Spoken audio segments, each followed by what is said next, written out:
but I'm going to work with the leaders to enact the priorities that we ran on. And when we disagree, unlike Bruce Rauner, I'm not leaving the room until we get an agreement, because, that's the problem. When you don't have a budget for 2 years and 6 days, and frankly, the only reason we have a budget is because people broke ranks on the Republican side with the governor. He has essentially folded his arms, been unwilling to talk to anybody to get things done.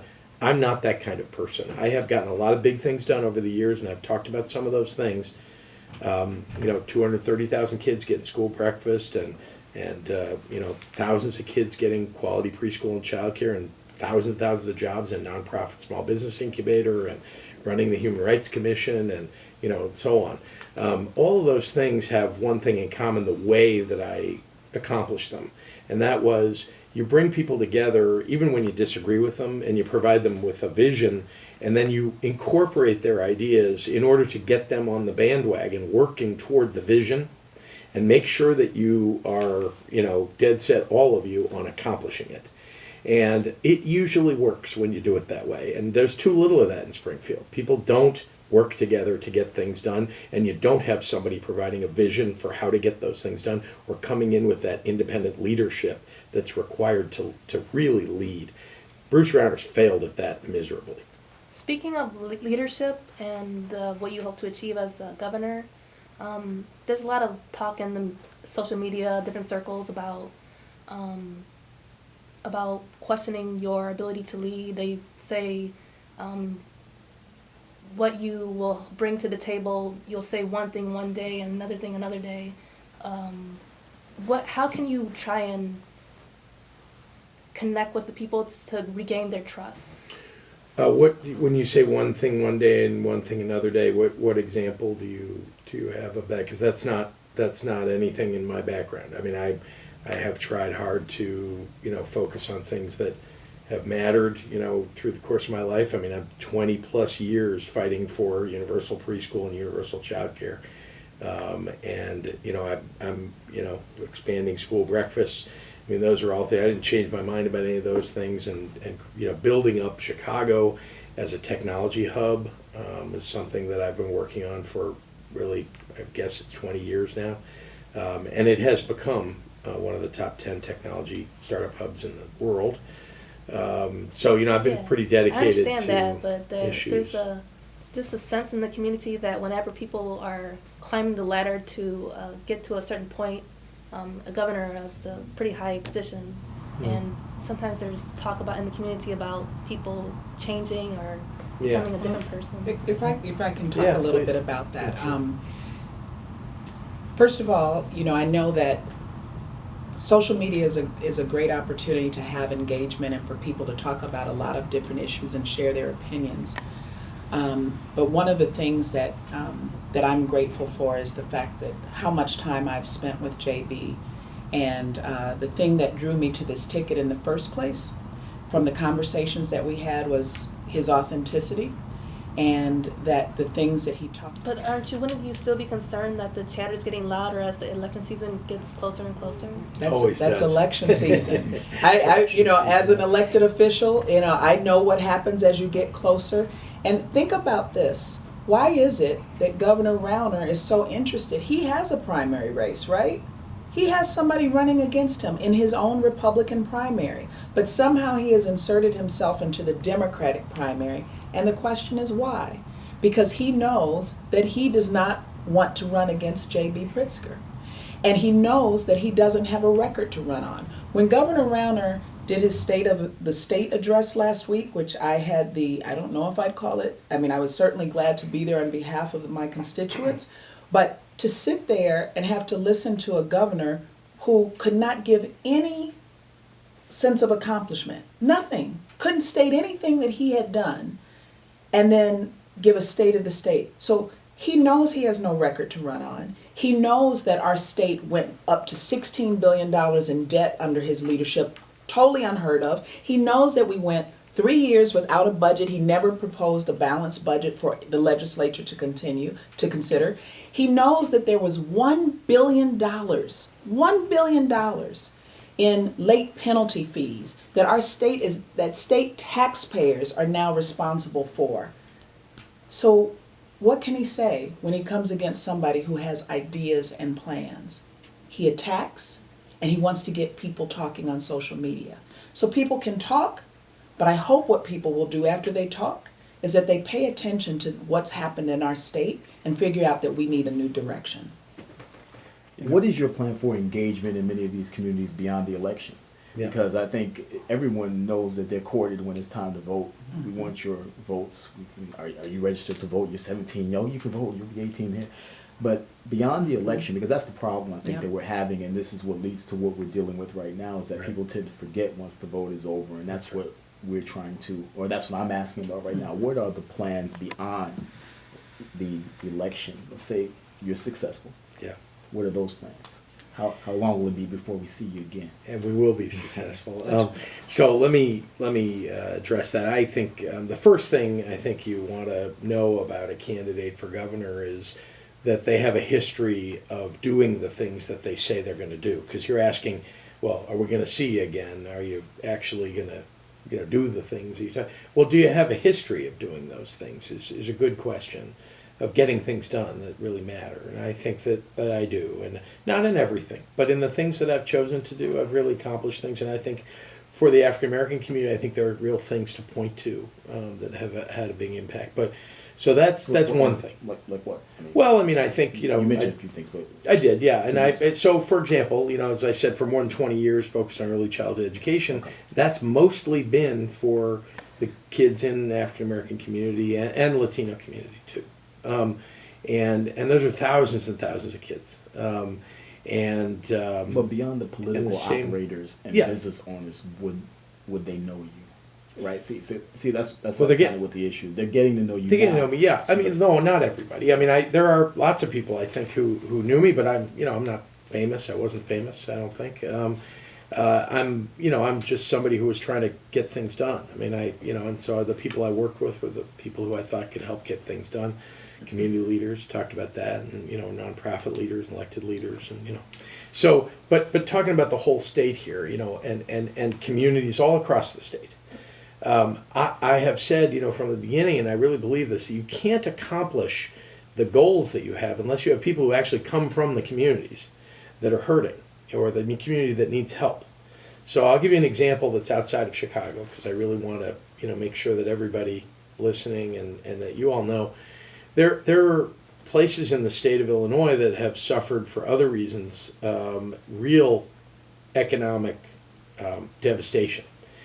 Example is I'll pick Little Egypt, which is the southeastern portion of the state, kind of close to Kentucky. Used to be coal country, still is, but used to be 25,000 jobs there, middle class jobs, good paying jobs, union jobs for the families that live there. And now, with the change in focus on environmental challenges that we've got and the desire, as I have, to move toward clean energy in the state. So this to me is one of those things where, Bruce Rauner came in and he was promising. But to be clear, I think that Pat Quinn was also promising things. Nothing happened. If you want to get something to happen in a community, make sure you've got somebody from that community in your ear as governor. Because they know what's going to work and what's not going to work, in a community. You want to solve the problems you were talking earlier about food deserts and, health clinics and, access to good quality schools and so on. I mean, all those challenges that go together, you've got to have somebody who's living that or who has lived that in that community in order to solve the problems in that community. So that's what I would say about, are we going to see you again? Well, here's what I will promise you, that although there are 102 counties in the state of Illinois, the challenges that we've got across the state, we're going to make sure that there are people in the administration that are focused on the specific challenges. I'm a very project-oriented person. I believe that when you look at a problem, you've got to look at it holistically and deal with all of it all together. There are components of it and tasks that you have to accomplish, but it's a holistic challenge. Have you had any thoughts as to who may be a good fit for your administration if you're elected? Well, lots of thoughts. I mean, remember, we're in the middle of a campaign, and so filling all the positions and thinking about how. Has there been a discussion from other people, though? No, I don't think so. I mean, there are people around the state who have suggested as you travel around, well, gee, I know a lot about this, I know a lot about that, but no specific discussions about that. Just to say that as I've traveled the state, and I've tried to learn, very important in a big state like Illinois that you're constantly taking in information and learning. And I think that's hugely important. That's why, I've spent a lot of time just listening. When you do that, you start to, and I think you do this in your life, everybody, you listen and you start to parse out who really knows, who's really good, who's somebody who really is demonstrating leadership in a community or on an issue. Not so much who tells you that they are, but who's actually the person who knows best about that challenge. And you make those evaluations as you go, and you listen to people, and you watch them, and you talk to others about them. It's the same way that you, I think, probably address, hiring or other challenges that you have. Is, you listen, you watch, and you try to pick people that you think are really highly accomplished and know what they're doing on that particular subject. The fear that we are hearing is that this election may possibly be a low voter turnout.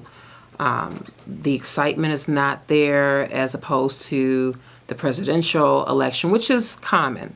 But what kind of steps would you and Juliana take in engaging more voters to not just register, but to go out there and actually vote? What type of plans do you have in place to really fire people up? Because from what I understand, strategically, the opposition would like for it to be a low voter turnout, especially in the black community. Yeah, that's bad. Gives them an edge. So what are some of the things that you, and either one of you can answer, are put in place to make sure that the excitement's there, the motivation, and the civic engagement from not only the seniors and the elders, but also those that are first-time voters that will be 18 by the time March 20th comes around? I'll just offer one thing and then I'll turn it over to Juliana, which is, we've traveled all over the state. And I can tell you, people are showing up and, all over. I mean, more people than usual. And when you count the number of, people who've been doing it a while or counting, and they're saying, well, gosh, more people are showing up in 2018 than showed up in 2016. And so there is a rising level of enthusiasm, honestly, across the state.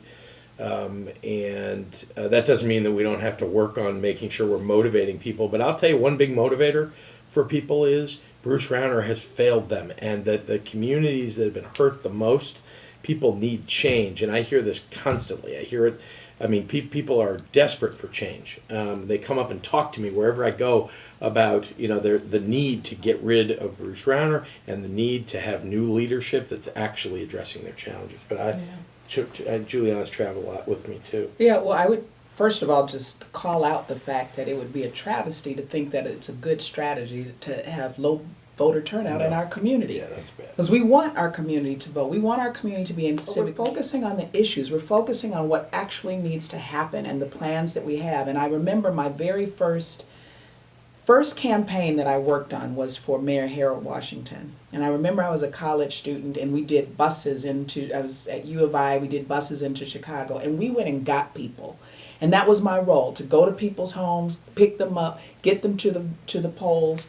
And, I think that when we think about what, has to happen, that get out the vote. You're absolutely right. It can't just be you're registered. It now has to be get excited, come on out to vote, and that we have to do that for each other. We have to talk as a community, almost like a large family meeting. But what do you want to really leave on the minds of people in the black community that felt offended by what they heard?